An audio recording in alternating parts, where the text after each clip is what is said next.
easy form of suspended, like, you know that D? So that's a D-sus4, and if you have it open, that's your D-sus2. But I'm gonna so the reason it's suspended is technically this note is supposed to be suspended over from the G. Suspended, released to the F sharp.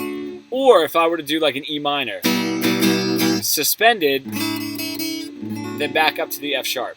The reason this is not just a D add 4 or a D add 2 or a D add 9, however people would write it, is the suspended, even if we start a song like that. So there's technically not suspended for the measure before, it doesn't have a 3.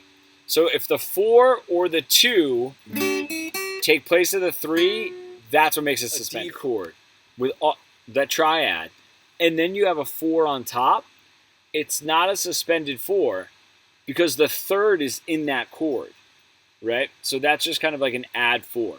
You know what I mean? And then same with the second. Yeah, D major, like, or minor. It doesn't even matter if it's minor or major. Yeah. Yeah.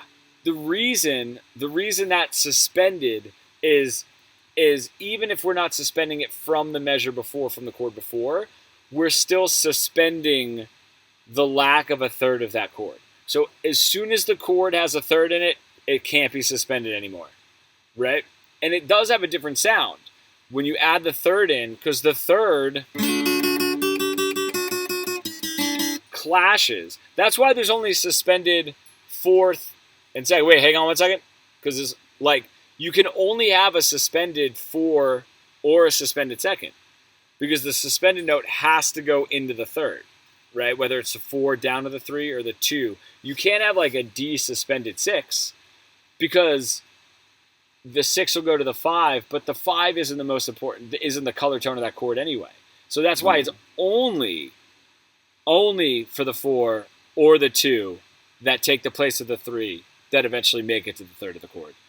Silly, but and I think they're still called suspended if I start a song like that, because classical theory, the suspension note was kind of like turned over. So